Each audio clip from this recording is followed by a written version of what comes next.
Hello, friends from the comic and manga world. My name is Hector, And my name is G.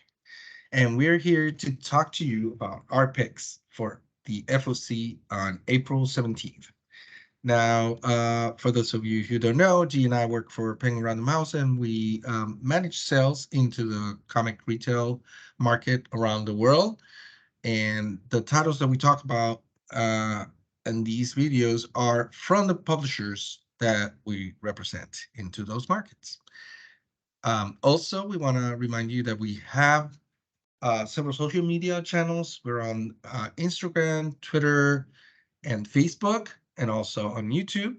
So please check us out. It's under at PRH International Comics. So make sure you follow us, send comments. We try to keep you updated with some news and new covers and a few titles that are coming up. A lot of fun stuff. And that's it. So without further ado, let's get going with our first pick. Okay, and this is actually my first pick. This is Who Made Me a Princess Volume 1.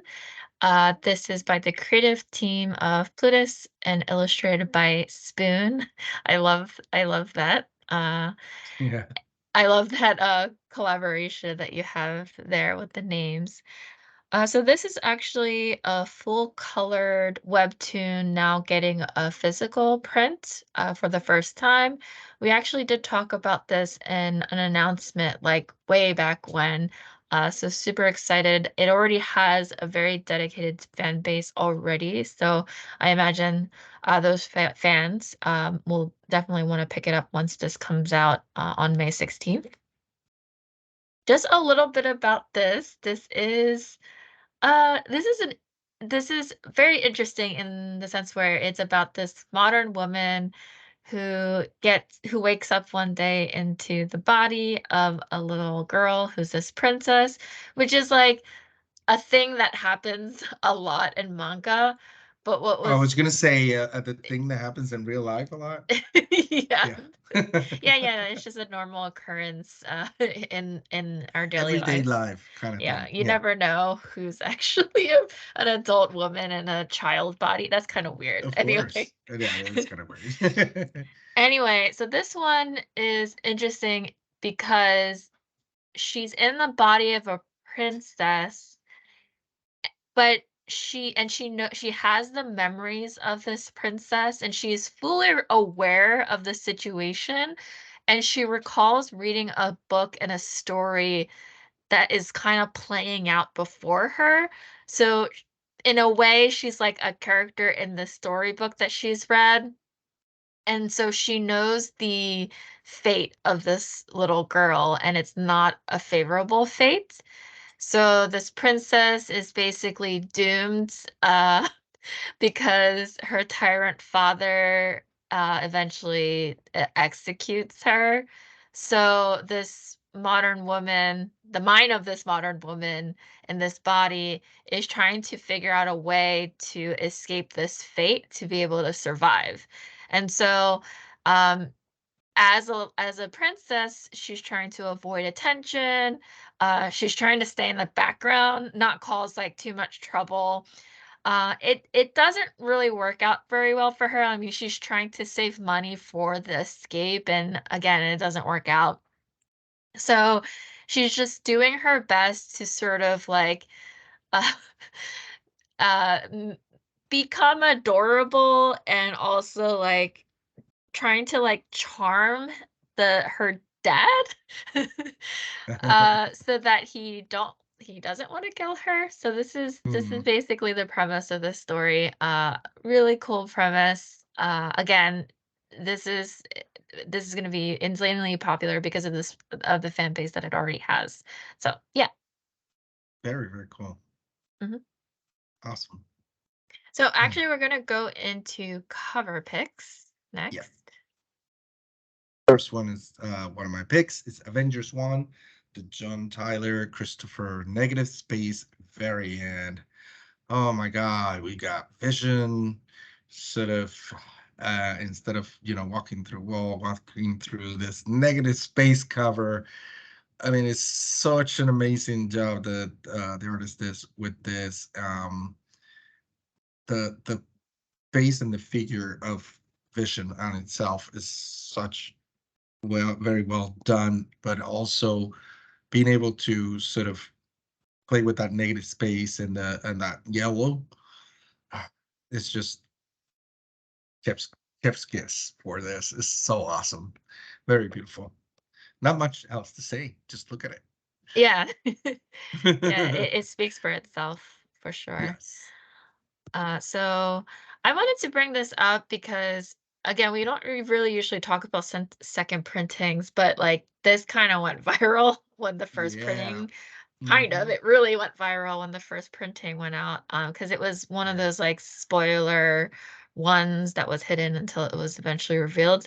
So then you have the second printing of Spider-Man issue number 7. You have the um, um, I don't want to. Luciano Vecchio. There Is we that the one go. there? Yeah, yeah, Luciano Yeah. Vecchio. Thank you, Hector.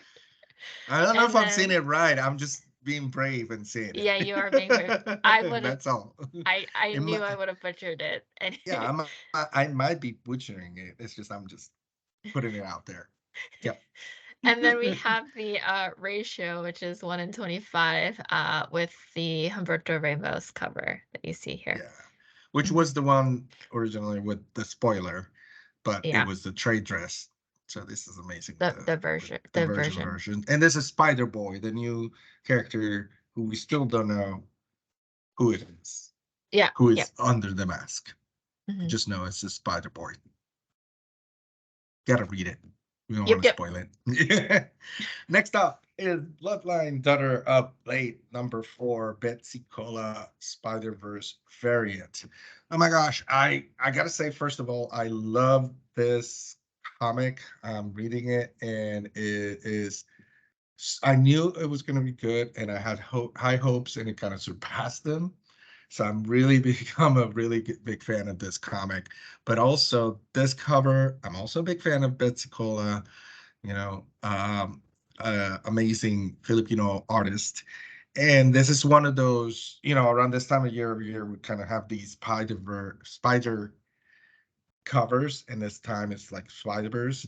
And we have other characters, sort of artists doing their version of a spider mixed in with some other character. In this case, we have Bloodline, the daughter of Blade, and she looks so cool. And the everything from the costume design to the pose with the blade on top of the gargoyle with that negative space again, but this time it's red in the back. Everything works so well, and it's such a beautiful and amazing cover. Yeah, definitely kudos to Pensacola, who again I'm a big fan and always does an amazing job. But this one is definitely big hit. Love it. All right, next up we have She-Hulk issue number 13. Again, Yeah, this is another Spider-Verse variant, but this is by Jen Bartel. I've said it before, I am a fan of Jen Bartel. She's yeah, incredibly nice. So definitely if you go to a convention, definitely check out her stuff. But this is really cool. I just really like yeah, it. I yeah. don't know what else to say, but I just like it. I mean, uh, forget the strength of that of that light post, the strength that it must have to hold her up. But yeah, but still, it's very cool. And it's another one of those, like the previous one, where it's like a spider, another character dressed up as a Spider-Man, spider person. mhm. Yes, very cool. Next up is one of my picks, and this is Teenage Mutant Ninja Turtles versus Street Fighter #1. This is the cover A by Mendel. This book, obviously, lots of excitement for this book, um, but also the covers. There are so many cool covers, but I had to go for this for cover A because it's such a classic Street Fighter style, um, image with it reminiscent of the cover of the games, but also the games themselves when you have the versus and the two characters in front of each other before you start fighting. It's Mhm. just very, very cool. And you have the Street Fighter characters and you have the turtles, and they look amazing. So cool. Can't wait to get this and read this. I'm a big fan of both properties. So yeah, this is definitely like Christmas coming early for me. Very, very cool. Okay, and then I picked Dead Seas issue number 6. This is the cover A, by Progencher, I believe. So, Good I job. picked. I think so. I think so too. I really like this because you have this like really gross image of this woman, but like prim and proper, trying to take a sip of a teacup that's Yeah. spilling. You could see blood spilling out of it. So I like the contrast between that a lot. And yeah, again, it's incredibly gross and I really like it. So And very detailed. It's yeah. so detailed, like all the little, like, I guess, veins. Hmm. I mean, it's, yeah, very, very cool. Yeah. And the detail on the teacup too. By the way, it's such a beautiful teacup, Yeah, yeah. and the saucer too, with the design and everything. So Hmm. awesome. Very cool. All right, and then oh yeah, this is yours. Yeah, there's still one more, and this is Guardians of the Galaxy #2. This is the Kev Walker design variant, 1 in 10. Another book that has a lot of amazing covers, but I had to pick this. This is the new design for the new Guardians of the Galaxy uh, book that we're getting. Um, and I love the designs. I love Star-Lord being sort of the lone cowboy, mysterious kind of thing with the cape poncho, kind of space poncho, I guess, thing. Nebula looking also very cool, but also menacing. Drax, I love it's sort of like a barbarian Drax with the fur, and then um we have Mantis, which is also very cool. And I love that Mantis tends to be, I think, from this group, the character that always gets like very different designs. And this one is definitely very different. It kind of gives me vibes of Alita Battle Angel. And then we have Gamora. Gamora looking, I don't know, it's a crossover between like a lady pirate or a something That's like what I was that. thinking about, like a Right? Like a lady pirate. pirate Yeah. kind of thing, and also looking very cool and menacing. So can't wait also for this book. Can't wait for the movie. But this book, I think, is gonna be very cool, very awesome, and the designs, I mean, they're just very, very neat, very beautiful, and very interesting. And I think it's gonna be like a because they all the covers so far kind of give this Western vibe, this sort of cowboy bebop kind of vibe to it too, which I love. So yeah, can't wait for this one. All right, and then we always have some sort of news, and Kodansha announced these print debuts. So again, just to reiterate, these are not the final images of the covers, but I'll talk a little bit about each one of them. You have Gachiakuta, Volume 1. Oh my God, you did so well. I was waiting to see when Oh man, did you I practice? was nervous for that. But you got it. I did. That was good. That was Maybe good. I got it, maybe. I Uh, think so. okay, cool. As someone probably commented, like, no, you destroyed No, you didn't. the It day. was completely wrong. It was complete. You're off by a mile. This Yeah. is a cool story. It's about a boy who lives on this floating town, and basically the rich in this floating town like discards their garbage and trash off the side of the like edge, Mhm. and the poor just like scrape by in the society. It's like a very like there's this the social class is very much very wide in that sense. And this boy, this main character, is wrongfully accused and eventually wrongfully convicted of murder. And so, as punishment for this crime, he gets exiled off the edge of this floating town. And on the surface level, like on the below surface level, where cast off humanity is supposed to exist, Mhm. humanity has sort of changed and bred into these vicious monsters. And so, in order for this boy to seek vengeance for this crime that he never committed and to go against those in power, he not only has to survive the surface, but he has to become this warrior. And I really love underdog stories. So, this Yeah, is like really cool to me. yeah, And very, then very cool. yeah, and then you have a completely different thing right here Yeah. called Pasta Monster Meat My Lady Volume 1. It's gotta be it's running up there as one of my favorite titles so far this year. I Yeah, love this title. it's a great title. It's So awesome. you have this proper noble lady who has very unique taste, and Mhm.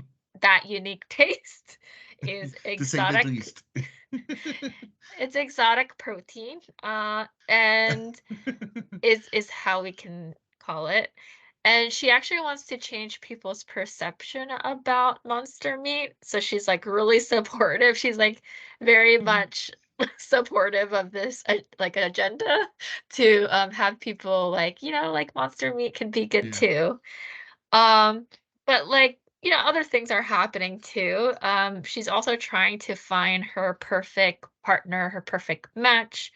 And ever since she debuted in society as a proper noble lady does, Mhm. someone is very curious about her, especially her unique charms, hence including this monster meat, uh, I guess, quality of her. And this person is considered or by society as the blood duke, the blood Mhm. made duke. And that's a very scary name. Yeah, So he has a reputation attached to him. So it's a question of will they or won't they in this story that you see here. So again, very like distinctly unique stories for sure. that will eventually be coming out in print. So yeah, Very, definitely very keep a cool. lookout on these too. Yeah, yeah. Excellent. And that's it for this week. And thank you so much for watching. As I mentioned at the beginning, we have social media channels. We're on Twitter, Instagram, Facebook, and of course also YouTube under at international PRH International Comics. Um, we hope you enjoyed and that these videos are useful to you. Come back every week. We do them, and we also do some other videos. So go check those out. And that's it. Thank you. Have a great week. Bye. Bye, everyone.